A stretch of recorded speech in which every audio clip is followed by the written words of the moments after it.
ஸ்ரீகுருப்யோ நமः. துர்வாதித்வாந்தரவயே வைஷ்ணவேந்தி வரேந்தவே ஸ்ரீ ராகவேந்திர குரவே நமோஸ்து அத்யந்த தயாளவே.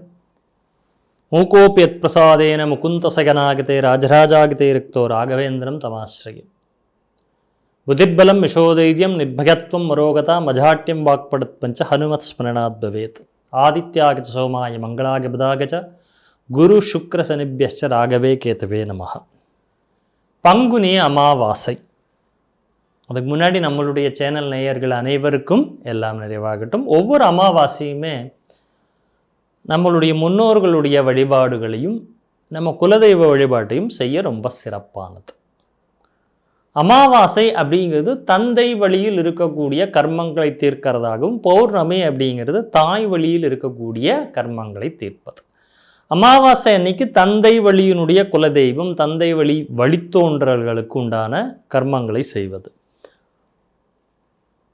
பௌர்ணமி அன்னைக்கு அம்மா வழி குலதெய்வ வழிபாடு பண்ணாங்கன்னா ரொம்ப சிறப்பை தரக்கூடியதாக இருக்கும். இது போக நம்மளுடைய ஜாதகத்தில் இருக்கக்கூடிய பல விதமான தோஷங்கள் நிறைய சொல்கிறோம். ராகு கேத்து தோஷம் சொல்கிறோம், செவ்வாய் தோஷம் சொல்கிறோம். சில ஒரு கிரகமும் சேர்ந்ததுன்னா தோஷம். குரு ராகு, குரு சண்டாள தோஷம், யோகம்னு சொல்லிக்கணும் அதை. அப்போ இந்த ராகுவுடன் சேர்ந்த சூரியன், கேத்துவுடன் சேர்ந்த சூரியன், ராகுவுடன் சேர்ந்த சந்திரன், கேத்துவுடன் சேர்ந்த சந்திரன், இது ஒரு சிறப்பில்லாத கிரக சேர்க்கைகள்னு சொல்லணும்.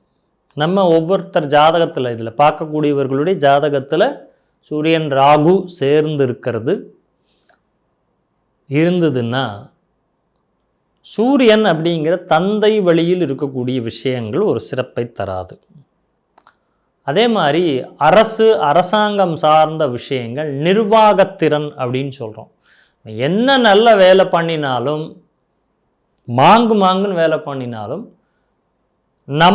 நம்மளுடைய நமக்கு மேலே இருக்கிற நம்மளுடைய நிர்வாகிகள் அங்கீகாரம் கொடுக்கறதில்ல அல்லது ஒத்துக்கிறது இல்லைங்கிற அந்த ரெண்டு விஷயங்கள் இருக்கும். இந்த கிரக சேர்க்கை எந்த பாவத்தில் இருக்கும், உதாரணத்துக்கு லக்னத்தில் இருந்தால் நம்மை பற்றிய விஷயங்கள் எல்லாமே மறைக்கப்பட்டுட்டே இருக்கும். 2ஆம் இடத்துல இருந்ததுன்னா நம்ம குடும்பம் சார்ந்த, வருமானம் சார்ந்த விஷயங்கள் எல்லாம் ஒரு தடை இருந்துகிட்டே இருக்கும்.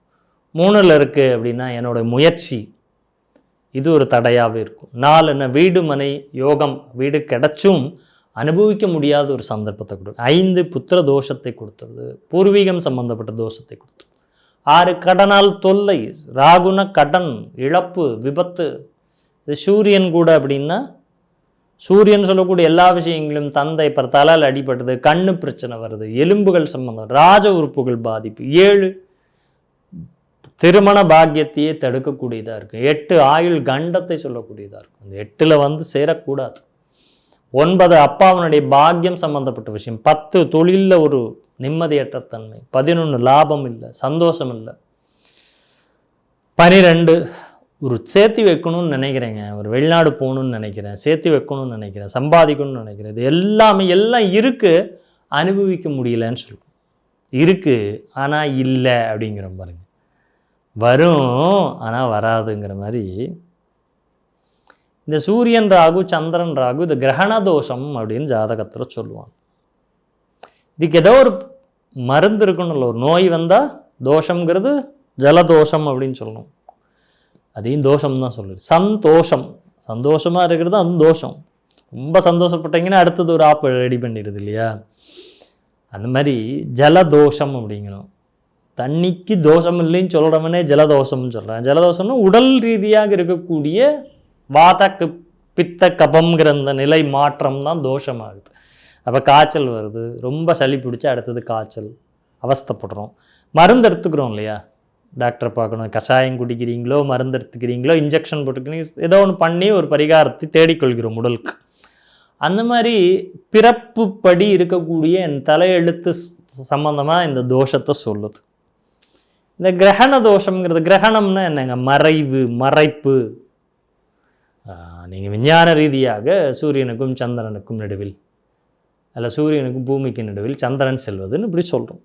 ஒரு மறைவு ஏற்படுது, அந்த நிழல் வருது. இந்த நிழலை தான் ராகு கேத்துன்னு நம்ம எடுத்திருக்கோம். Infrared, ultra violet. அது ரெண்டுமே அந்த ஓசோன் படத்திலிருந்து வரக்கூடிய விஷயங்கள். சூரியனுடைய அந்த ஒளி பூமிக்கு வரக்கூடியதை ஃபில்டர் பண்ணி அனுப்பக்கூடிய நல்ல கிரகங்கள் ரெண்டும். ஆனால் இது நிழல் கிரகமாக இருக்கிறனால அமானுஷ்யமான விஷயங்களை சொல்லுது, தடைகளை சொல்லுது, தடை ஏற்படுத்துது. சூரியன் ராகு தடை ஏற்படுத்துது. சூரியன் ஆன்ம பலம் குன்றியது, சூரியன்னா கண்ணு, சூரியன்னா தலை, சூரியன்னா அப்பா, சூரியன்னா மாமனார், எல்லாம் பிரச்சனையாகும். ஜாதகருக்கு நிர்வாகம் சார்ந்த, தொழில் சார்ந்த நித்திய வருமானம், சூரியன் டெய்லி ரொட்டீன் வருமானம் இருக்கு பாருங்க, அதை தடை பண்ணும். நித்திய வருமானம் வரலன்னு எப்படியா வாழ்க்கை நடத்துறது இல்லையா? அப்போ இதுக்கு ஒரு சொல்யூஷன் இருக்கா அப்படிங்கிறப்ப இந்த கிரகண தோஷ பரிகாரங்கிறத நம்ம பண்ணிக்கணும். எப்போ பண்ணணும்னா ஆக்சுவலாக நீங்கள் பண்ணிக்கிற அன்னைக்கு கிரகணம் இருக்கணும். அப்போ மாத்திரம்தான் இந்த பரிகாரத்தை பண்ணிக்க முடியும். எப்போ பார்த்தாலும் பண்ணிக்க முடியாது. கிரகணம் இருக்கணும்னா நம்ம நாட்டில் தெரியணுமானா இல்லை, உலகில் ஏதோ ஒரு பகுதியில் கிரகணம் நிகழ்ந்து கொண்டே தான் இருக்குது. அப்படி கிரகணம் நிகழ்ந்து கொண்டிருக்கக்கூடிய அந்த குறிப்பிட்ட நாளில் சூரிய கிரகணம் ஏற்படக்கூடிய அந்த ஒரு நாளில் போய் நம்ம இந்த பரிகாரத்தை பண்ணிக்கணும். இப்போ வருகின்ற 29/3/2025 அமாவாசை. இங்கே 2 விஷயம் இந்த 29ஆம் தேதி சிறப்பு. ஒன்று, உலகின் ஒரு பகுதியில் கிரகணம், சூரிய கிரகணம் நிகழுது. இந்தியாவில் இல்லை, ஞாபகம் வச்சுக்கோங்க. இந்தியாவில் தெரியாது, தமிழ்நாட்டில் தெரியாது, நம்ம தேசத்தில் இல்லை, வெளிநாட்டில் கிரகணம் ஏற்படுகிறது. எங்கேயோ ஒரு இடத்துல கிரகணம் நிகழுது.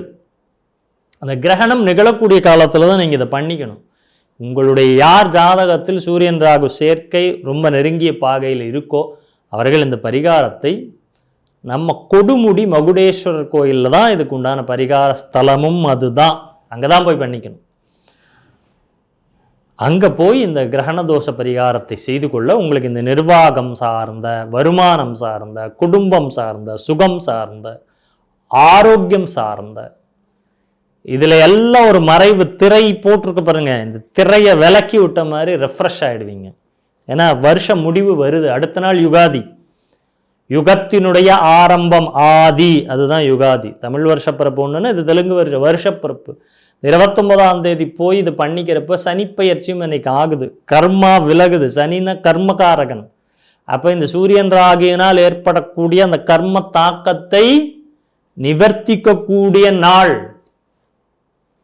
யார் ஜாதகத்தில் அந்த அமைப்பு உங்களுக்கு பார்க்க தெரிஞ்சால் பாருங்க, இல்லை அருகில் இருக்கக்கூடிய ஜோதிடர்கிட்ட போய் கேளுங்க, எனக்கு இப்படியா சூரியன் ராகு சேர்க்கை இருக்கா அப்படின்னு கேட்டு தெரிஞ்சுக்கிட்டு அந்த கொடுமுடி மகுடேஸ்வரர் கோவிலுக்கு அன்னைக்கு மத்தியானம் 2 மணிலேருந்து 6 மணி வரைக்கும் சூரிய கிரகணம் இருக்குது. ஒரு 1 மணி வாக்கில் அங்கே போயிடணும். நீங்கள் அங்கே பதிவு பண்ணிக்கணும். அதுக்கு என்ன கட்டணம் சொல்கிறாங்களோ கட்டணம் கட்டி அந்த கிரகண தோஷத்தை செய்து கொள்ளுங்க. உளுந்தும் கோதுமையும் வாங்கி கொண்டு போய் கொடுக்கணும். உளுந்து கோதுமை வாங்கி கொண்டு போய் கொடுத்து இந்த கிரகண தோஷத்திற்கு என்ன காணிக்கையோ அதை செலுத்தி அந்த தோஷத்தை பரிகாரம் செய்து கொண்டீர்கள் என்றால், இதனால் வரை உங்களுக்கு தடையாக இருந்த கூடிய விஷயங்கள் என்னவா வேணால் இருக்கலாம், எல்லாம் சூரியனை கண்ட பனி போல விலகி, இத்தனை நாள் தடையாக இருந்த விஷயங்கள் எல்லாமே விலகி வாழ்க்கையில் அடுத்த ஒரு நிலைக்கு, அது வருமானமாக இருக்கலாம், ஆரோக்கியமாக இருக்கலாம், தந்தை வழி பாக்கியமாக இருக்கலாம், நிர்வாகமாக இருக்கலாம், தொழிலாக இருக்கலாம், இது எல்லாமே சரியாகக்கூடிய அந்த ஒரு சந்தர்ப்பத்தை இந்த 29ஆம் தேதி கொடுக்குது. ஏன்னா இது ஒரு அபூர்வமான நிகழ்வுகள், எப்பயாவது தான் வாய்ப்புகள் கிடைக்கும். ஸோ அடுத்து கூட சந்திர கிரகணம் வருது, சூரிய கிரகணம் இல்லை. சூரியன் ராகு சேர்க்கை இருக்கிறவங்க, சூரியன் ராகு நட்சத்திரத்தில் இருக்கிறவங்க, சூரியனுக்கு 1-5 ராகு இருக்கிறவங்க, சூரியன் ராகு பார்வை இருக்கிறவங்க, இவங்க எல்லாமே இந்த கிரகண தோஷ பரிகாரத்தை செய்து கொள்வதன் மூலமாக உங்களுக்கு வாழ்க்கையில் இது நாள் வரை இருந்த ஒரு இருட்டு விலகி ஒரு வெளிச்சம் பிறக்கும். அதனால் இந்த 29ஆம் தேதியை இதுக்கு பயன்படுத்திக்கிங்க. மேலும் விவரங்கள் வேணும்னா இதில் கொடுத்துருக்கிற நம்பரை கான்டாக்ட் பண்ணுங்க. உங்களுக்கு சரியான ஒரு வழிகாட்டுதலை கொடுக்குறோம். பயன்படுத்தி பயன்பெறுங்கள். நன்றி, வணக்கம்.